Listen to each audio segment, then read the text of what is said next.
Assalamualaikum warahmatullahi wabarakatuh. Bismillahirrahmanirrahim. Perkenalkan, nama saya Masuratun Hidayah, mahasiswi Magister jurusan Komunikasi Penyiaran Islam Universitas Islam Negeri Sunan Kalijaga, Yogyakarta. Yang saya hormati Dr. Rama Kertamukti selaku dosen pengampu dari mata kuliah Analisis Wacana. Di sini saya akan memaparkan atau menjelaskan sesuai dengan pemahaman saya yang telah saya pelajari tentang analisis sebuah berita dengan menggunakan model analisis dari Ten Appendage. Media massa sesuai perannya berfungsi sebagai pemberi informasi, pemberi identitas pribadi, sarana integrasi dan interaksi sosial, serta sebagai sarana hiburan. Media berperan dalam mengubah pola pikir masyarakat. Masyarakat dengan mudah dipengaruhi oleh arahan opini yang telah digiring media untuk menjalin relasi antara wacana dan kekuasaan. Analisis wacana kritis atau critical discourse analysis adalah upaya untuk menjelaskan suatu teks atau fenomena sosial untuk mengetahui kepentingan yang memuat di dalamnya. Analisis wacana kritis diartikan bahwa tidak ada media massa yang sepenuhnya netral. Media bukanlah suatu aturan yang bebas. Ia juga subjek yang mengkonstruksikan realitas lengkap dengan pandangan, bias, dan pemihakannya. Baiklah, di sini saya akan sedikit mencoba menjelaskan tentang media massa dalam kompas.com yang berjudul Kilas Balik Pembelajaran Jarak Jauh Akibat COVID-19. Di sini saya akan mencoba menjelaskan informasi apa yang terselubung dalam berita tersebut yang ingin disampaikan kepada masyarakat. Tentu saja dengan rumusan masalah bagaimana konteks wacana kritis pada berita di media online kompas.com yang berjudul Kilas Balik Pembelajaran Jarak Jauh Akibat Pandemi COVID-19 dalam teori Panditch. Analisis wacana kritis digunakan untuk menganalisis wacana-wacana kritis, di antaranya politik, ras, gender, kelas sosial, hegemoni, dan lain-lain. Panditch melihat suatu teks terdiri dari beberapa struktur atau tingkatan yang tiap-tiap bagiannya saling mendukung satu sama lain. Ia membaginya ke dalam 3 tingkatan. Yang pertama, struktur makro. Struktur makro ini merupakan makna global atau umum dari suatu teks yang dapat diamati dengan melihat topik atau tema yang dikedepankan dalam suatu berita. Jadi, dalam struktur makro ini, dengan hanya kita melihat topik atau judul yang diberikan dalam suatu berita, kita sudah mengetahui hal apa yang akan disampaikan atau hal apa yang mau disampaikan oleh tulisan tersebut. Yang kedua yaitu superstruktur. Superstruktur ini merupakan struktur wacana yang berhubungan dengan kerangka suatu teks. Bagaimana bagian-bagian teks tersusun ke dalam berita secara utuh. Yang ketiga yaitu struktur mikro. Struktur mikro adalah makna wacana yang dapat diamati dari bagian kecil dari suatu teks, yakni kata, kalimat proposisi, anak kalimat, prafrase, dan gambar. Jadi, dalam hal ini, suatu berita atau suatu teks tulisan akan kita bisa amati secara detail dengan melihat bagian-bagian kecil dari teks ini yang ingin disampaikan oleh berita tersebut. Di sini adapun teks analisis datanya. Analisis teks data terdiri atas beberapa struktur tingkatan yang masing-masing bagian saling mendukung. Ada 3 tingkatan dalam analisis teks, yaitu struktur makro, superstruktur, dan struktur mikro. Dalam hal ini, peneliti kemudian mencari dan mengklarifikasi kalimat dan maknanya sesuai dengan 3 unsur tersebut. Oke, yang pertama, kita akan membahas tentang struktur mikro yang terdapat dalam berita kompas.com yang berjudul Kilas Balik Pembelajaran Jarak Jauh Pandemi COVID-19. Struktur makro yang terdiri dari tematik dengan elemen topik yang menggambarkan bahwa topik pemberitaan yang membahas tentang kilas balik atau evaluasi penerapan kebijakan pembelajaran jarak jauh yang diumumkan oleh Mendikbud Republik Indonesia. Setiap pemberitaan dimulai dengan judul sebagai summary. Bagian lead menggambarkan perihal yang menjadi acuan dan menggiring pembaca pada wacana inti. Secara story, isi, dan penutup menceritakan upaya pemerintah khususnya Kemendikbud dalam pencegahan penyebaran COVID-19 dengan dibuatnya program pembelajaran jarak jauh. Permasalahan dalam kendala dan dalam pelaksanaan pembelajaran jarak jauh ini serta berbagai bantuan, baik bantuan dari pemerintah maupun dari gerakan pembelajaran jarak jauh yang diberikan kepada siswa, mahasiswa, dosen, guru, dan sebagainya. Di akhir pemberitaan ini ditutup dengan kalimat perkataan dari Nadiem tentang dapatnya dukungan dari menteri-menteri untuk anggaran pulsa untuk peserta didik di masa pembelajaran jarak jauh. Analisis yang kedua, analisis superstruktur. Koherensitas teks wacana yang dimaksud di sini adalah membahas tentang keterpaduan dan keterkaitan antara subtopik yang terdapat dalam teks wacana berita tersebut yang berjudul Kilas Balik Pembelajaran Jarak Jauh Akibat COVID-19, di mana secara skematik atau berdasarkan struktur dan keterkaitan antar unsur teks. Sebelum masuk ke dalam struktur wacana ini, kita akan membahas mengenai judul wacananya terlebih dahulu, di mana judul dari wacana berita tersebut adalah Kilas Balik Pembelajaran Jarak Jauh Akibat Pandemi COVID-19, atau dapat dikatakan dengan wacana berita ini bisa bertemakan evaluasi penerapan kebijakan pembelajaran jarak jauh yang dicanangkan oleh Mendikbud Republik Indonesia. Dalam teks berita tersebut, ada beberapa subtopik yang mendukung teks berita tersebut. Yang pertama, pembelajaran jarak jauh untuk mencegah penyebaran COVID-19. Di sini, kebijakannya sudah diumumkan oleh Mendikbud Republik Indonesia.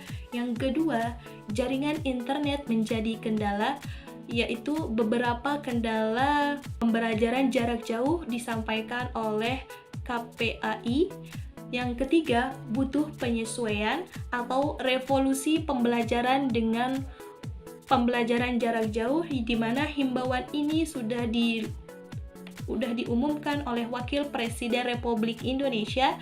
Yang keempat, gerakan bantuan pembelajaran jarak jauh atau Wakil Ketua DPR dan segenap elemen masyarakat memberikan dukungan untuk program pembelajaran jarak jauh pada masa pandemi COVID-19 untuk menurun atau menghindari penyebaran yang lebih luas oleh COVID-19 ini. Yang kelima, bantuan pemerintah. Dalam hal ini, Kominfo bekerja sama dengan Kemendikbud memberikan bantuan subsidi berupa kuota internet untuk para siswa, mahasiswa, guru, maupun dosen untuk mendukung program pembelajaran jarak jauh ini. Teks berita ini diawali dengan lead berita, yakni dampak dari pandemi COVID-19 dalam pendidikan, yaitu diberlakukannya pembelajaran jarak jauh untuk siswa dan siswi ataupun untuk mahasiswa, dosen, dan para guru di tanah air untuk mencegah penularan dari COVID-19 ini di klaster sekolah. Adapun data yang ditemukan oleh peneliti, yaitu pandemi COVID-19 di Indonesia memaksa aktivitas belajar mengajar tatap muka di sekolah dihentikan. Tidak ingin penularan COVID-19 semakin merajalela, pemerintah melalui Kemendikbud memutuskan untuk memindahkan ruang belajar ke dunia maya. Program tersebut bernama Pembelajaran Jarak Jauh. Dalam hal ini, subtopik yang pertama yaitu pembelajaran jarak jauh untuk mencegah COVID-19.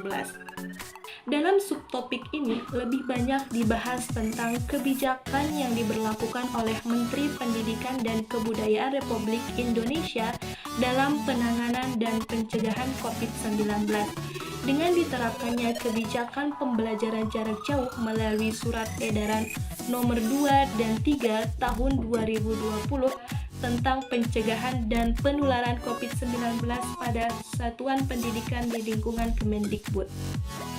Setidaknya, sudah ada 2 surat edaran yang dikeluarkan oleh Kemendikbud terkait dengan virus corona ini. Pertama, Surat Nomor 2 dan 3 Tahun 2020 tentang pencegahan dan penanganan COVID-19 di lingkungan Kemendikbud dan satuan pendidikan.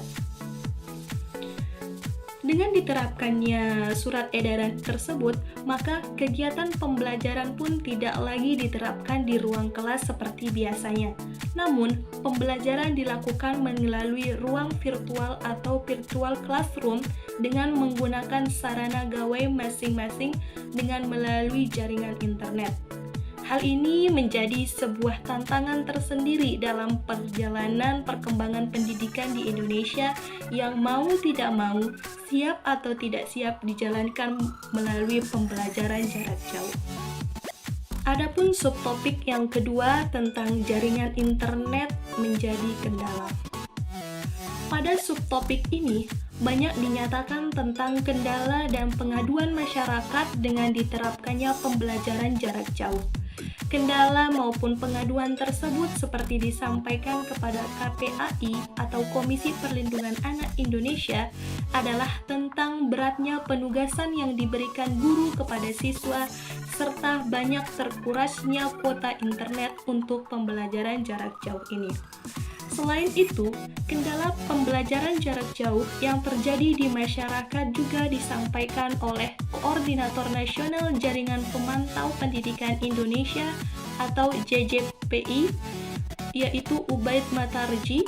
Ia menilai bahwa pembelajaran jarak jauh ini masih sulit diterapkan untuk saat ini, dikarenakan belum siapnya sumber daya manusia dan fasilitas teknologi yang mendukung pembelajaran jarak jauh ini.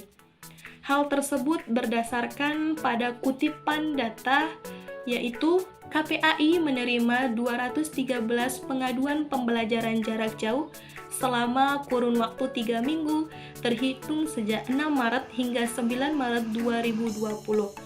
Mayoritas pengaduan terkait dengan beratnya penugasan yang diberikan guru kepada siswa, kata Komisioner KPAI bidang pendidikan yaitu Retno Listiarti melalui keterangan tertulis yang diterima oleh Kompas.com pada Senin 13 April 2020.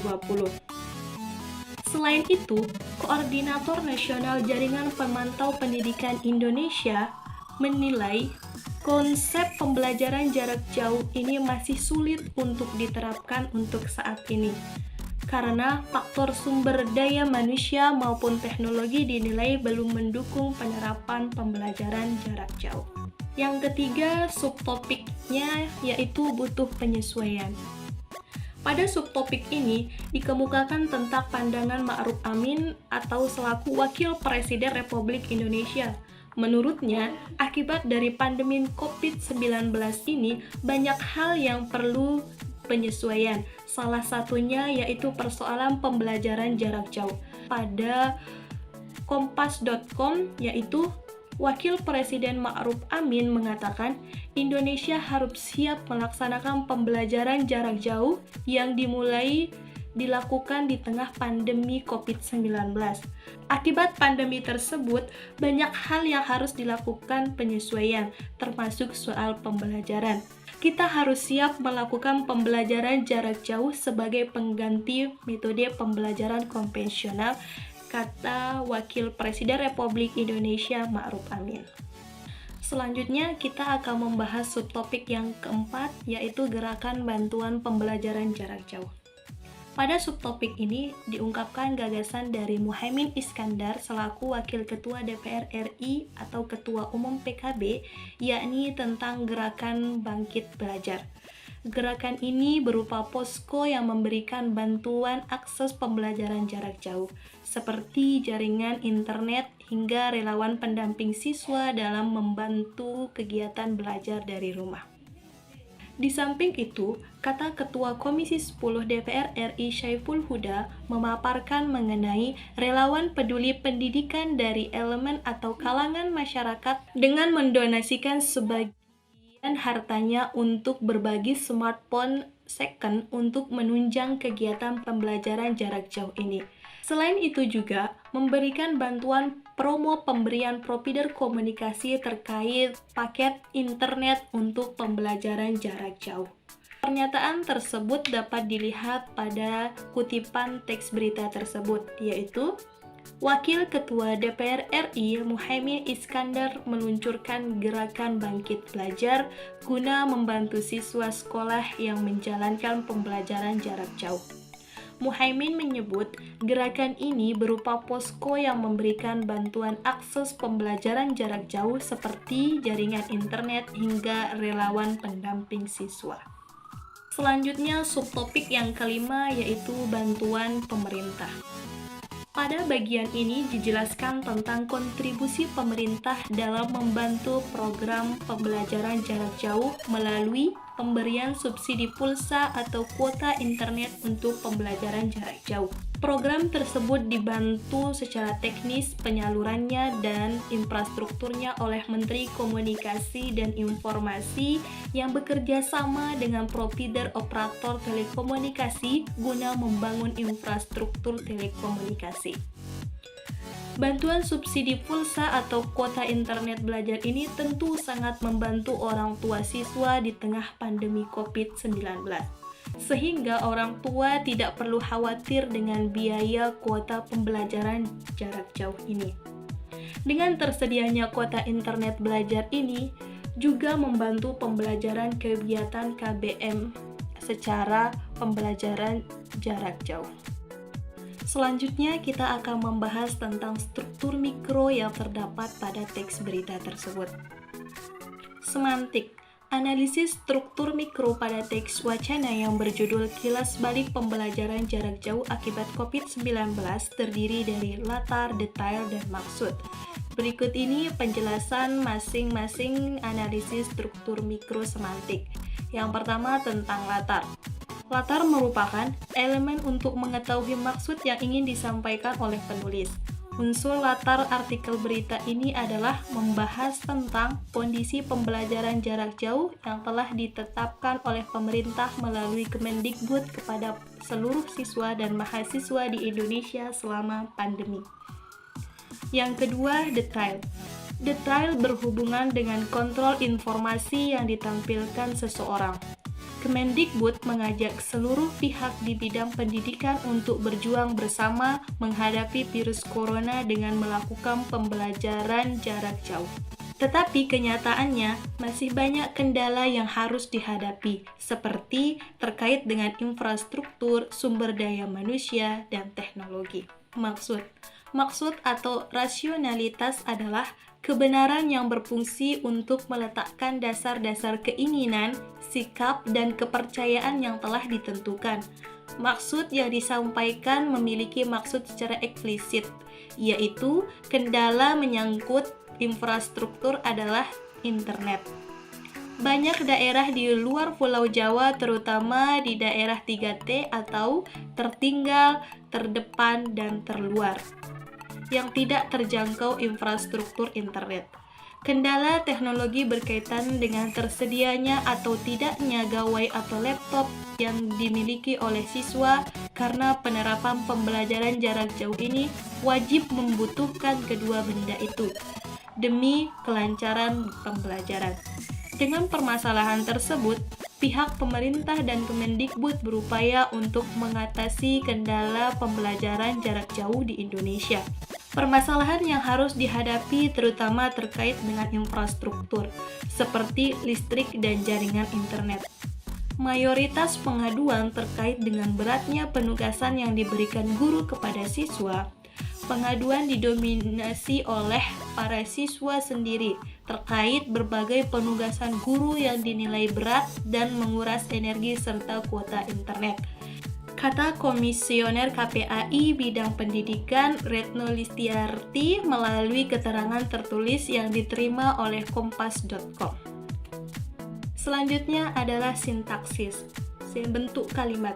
Bentuk kalimat yang dimaksud di sini adalah bagian ujaran yang mempunyai struktur minimal subjek dan predikat, serta intonasinya menunjukkan bahwa ujaran tersebut sudah lengkap beserta maknanya. Bentuk kalimat yang terlihat pada teks berita tersebut adalah kalimat aktif dan kalimat pasif. Dari kedua jenis kalimat tersebut, kalimat aktif mendominasi dalam penulisan teks berita tersebut dibandingkan dengan kalimat pasif. Imbuhan me yang banyak ditemukan dengan penggabungan kata kerja dalam kalimat aktif ini adalah pada kutipan Wakil Ketua DPR RI Muhaimin Iskandar meluncurkan gerakan Bangkit Belajar guna membantu siswa sekolah yang menjalankan pembelajaran jarak jauh. Selanjutnya yang kedua, koherensi. Koherensi merupakan hubungan yang logis antar kalimat dalam satu paragraf. Dalam teks berita tersebut terdapat 3 koherensi, yaitu koherensi sebab akibat, koherensi penjelasan, dan koherensi kontras. Koherensi sebab akibat ditandai dengan penghubung karena dan akibat. Berikut ini beberapa contoh kutipan yang menunjukkan koherensi sebab akibat. Yang pertama, gurunya tidak siap karena tidak punya kompetensi di situ. Yang kedua, akibat pandemi tersebut, kata dia, banyak hal yang harus dilakukan penyesuaian, termasuk soal pembelajaran. Kita harus siap melakukan pembelajaran jarak jauh sebagai pengganti metode pembelajaran konvensional, kata Ma'ruf Amin. Kalimat pertama menjelaskan koherensi sebab akibat. Sebab guru tidak mempunyai kompetensi, akibatnya guru tidak siap dalam melaksanakan pembelajaran jarak jauh. Pada kalimat kedua, menjelaskan bahwa adanya pandemi di Indonesia. Akibatnya, banyak hal yang harus disesuaikan, salah satunya soal pembelajaran. Kesimpulan dari penjelasan yang sudah saya paparkan yaitu, pertama, pembahasan tentang superstruktur yang menjelaskan tentang koherenitas dan skematik teks. Yang kedua, pembahasan struktur makro tentang tematik, topik yang dibahas dalam teks, yaitu membahas kilas balik atau evaluasi penerapan kebijakan pembelajaran jarak jauh yang direncanakan oleh Mendikbud Republik Indonesia. Yang ketiga, pembahasan struktur mikro yang telah ditemukan dalam teks berita tersebut berupa unsur yaitu latar, detail, dan maksud. Bentuk kalimat yaitu kalimat pasif maupun kalimat aktif, dan koherensi yaitu koherensi adiktif atau penambahan, dan koherensi sebab akibat atau majas. Baik, mungkin hanya itu yang dapat saya sampaikan sesuai dengan pemahaman yang telah saya pelajari. Kurang dan lebihnya saya mohon maaf karena masih banyak kekurangan baik itu dalam segi penjelasan, dalam segi typo dalam PPT saya mohon maaf. Hadanallahu wa iyyakum ajmain. Wassalamualaikum warahmatullahi wabarakatuh.